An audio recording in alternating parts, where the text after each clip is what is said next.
الحمدللہ والصلاۃ والسلام علی رسول اللہ وبعد۔ حج کی فضیلت کے تعلق سے ایک حدیث بہت ہی مشہور ہے، عام طور سے لوگوں کو معلوم ہے کہ اس کے ذریعے سے آدمی گناہوں سے اس طرح سے پاک و صاف ہو جاتا ہے جیسے آج ہی وہ اپنی ماں کے پیٹ سے پیدا ہوا ہو۔ اور ظاہر ہے کہ یہ گناہوں سے پاک و صاف ہونے کی عظیم ترین مثال ہے، شاید ہی اس سے بڑی اور عظیم مثال کوئی اور پائی جائے۔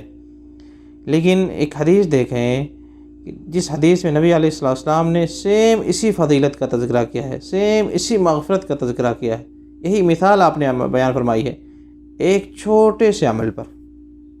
حدیث دیکھیں، صحیح مسلم کی حدیث ہے۔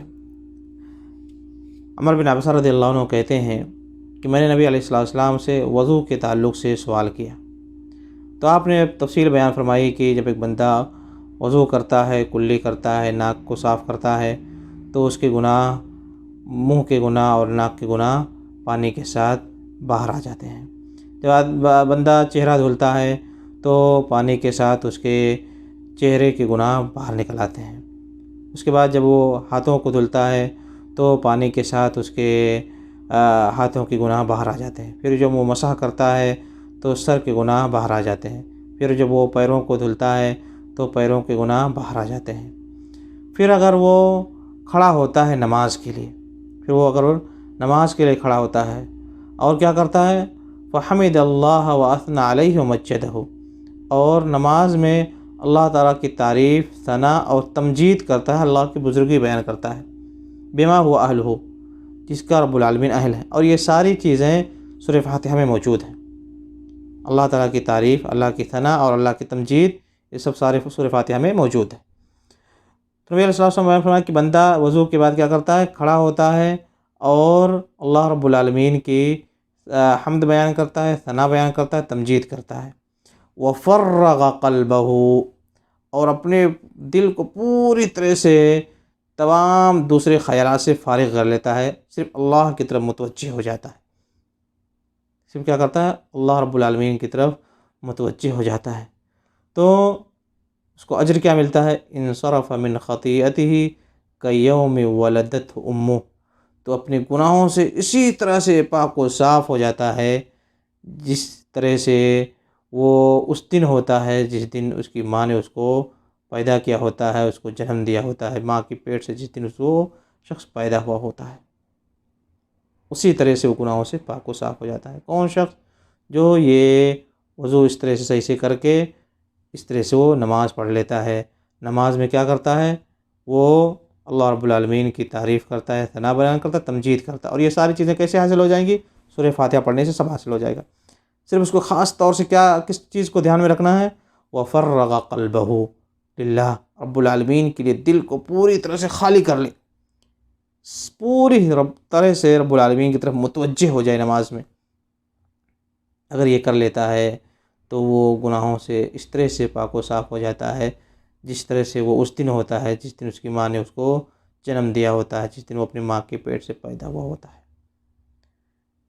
عمر بن عبسہ رضی اللہ عنہ کہتے ہیں کہ میں نے جب اس حدیث کو ابو امامہ سے بیان کیا تو ابو امامہ نے بڑا تعجب کیا اور مجھ سے کہا کہ عمر بن عبسہ، تم ذرا غور کر لو، تم کیا حدیث بیان کر رہے ہو نبی علیہ السلام سے؟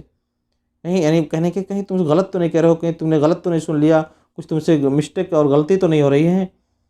یہ کیا تم حدیث بیان کرو کہ ایک ہی مجلس میں اتنے بڑے کے ثواب کا وعدہ کیا جا رہا ہے؟